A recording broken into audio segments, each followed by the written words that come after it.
মাত্র ১০০ গ্রাম ওজন বেশি হওয়ায় স্বর্ণজয়ের স্বপ্ন শেষ। ঠিকই শুনছেন, ১০০ গ্রামের জন্য ৫০ কেজি ফ্রি স্টাইল ইভেন্টের ফাইনালে উঠেও পদক জিততে পারেননি ভারতীয় নারী রেসলার বিনেশ ফোগাট। 100% কপার কন্ডেন্সারে তৈরি ভিশন ফ্রিজ, তাই গুণে মানে অটুট থাকে বছরের পর বছর। মঙ্গলবারের আনন্দ উদযাপন বুধবারেই শেষ। ছিল স্বর্ণজয়ের স্বপ্ন, তবে জুটল না ব্রোঞ্জ। ৫০ কেজি ফ্রি স্টাইল ওজন শ্রেণীতে ফাইনালে ডিসকোয়ালিফাইড ভারতীয় নারী রেসলার বিনেশ ফোগাট।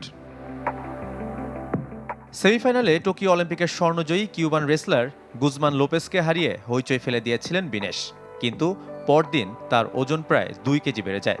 এরপর সারা রাত ওজন কমানোর চেষ্টা। কি করেননি বিনেশ? রাত জেগে জগিং, স্কিপিং, সাইক্লিং তো আছেই, সঙ্গে নিজের চুলও কেটে ফেলেছিলেন।